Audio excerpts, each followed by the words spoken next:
you're good.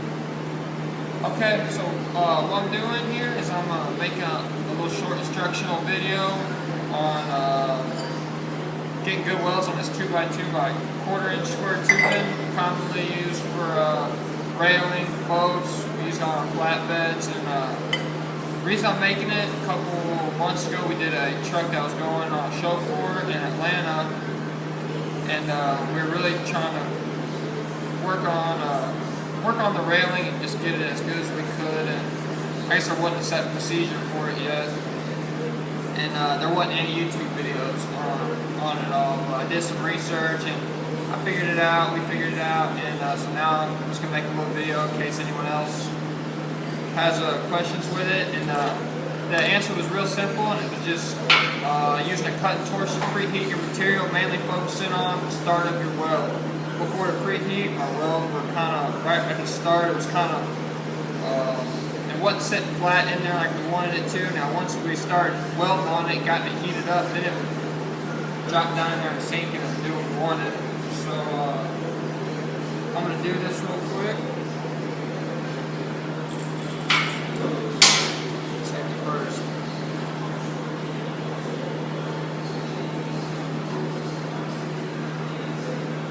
There, yeah, it's tacky.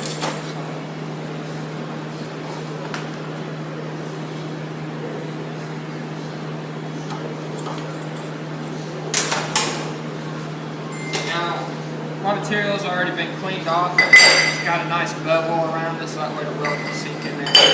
And it's just old stuff that I pulled out of scrap bin. There's no use for it anyway. I'm going to tack my top two corners kind of at the start, where I'm going to start and stop my welds.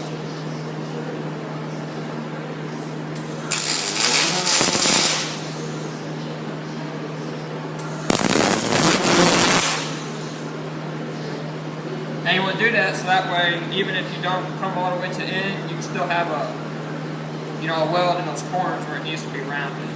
So I'll put one more down at the bottom.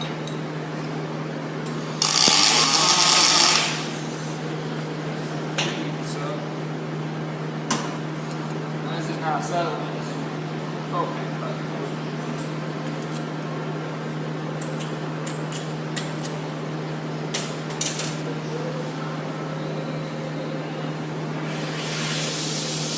Now, internet said it's supposed to be between 225 and 200. I don't got a thermometer to put on there, but I figured don't need to be red hot or nothing. And after I'm done heating this up and I weld it, I'm going to start right here, I'm going to go across, I'm going to go down, then I'm going to go down the other side, then I'm going to flip it, and I'm going to do that side.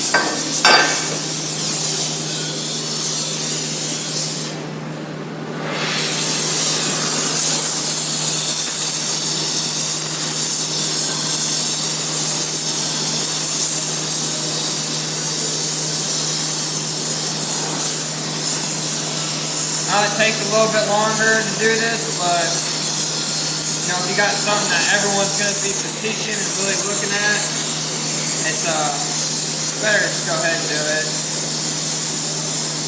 It helps out a lot much better.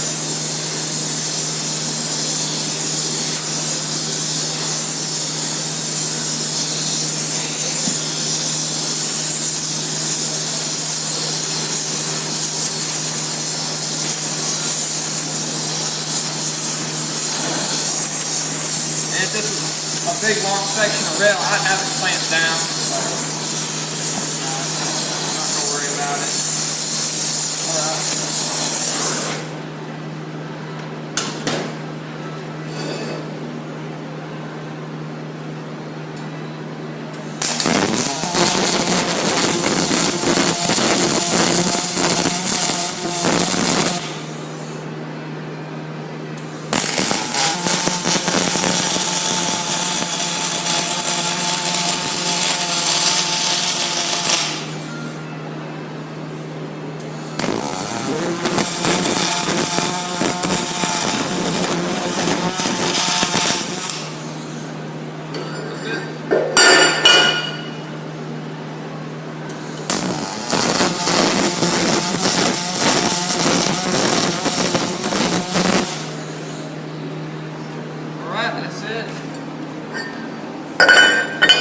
brush here, and you can see how at the start of my weld, now if I would not have preheated this would be real lumped up because you got a 1/4 inch material here, 1/4 inch material there.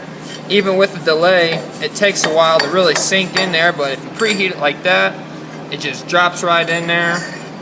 Come around, this is our going down that first side. Looks pretty good. This is the second side I went down. Now I didn't heat the back up. By the time you preheat the sides and the top and weld down, the back's already preheated, almost nicer than the front. And you know, it all looks pretty good. Now keep in mind, when you got a big section of rail here, you're not going to flip over to weld the back side. You're going to weld across and down, and you're going to move on to your next section. Put a torch on and weld it down. And you're going to do it all until you finish it.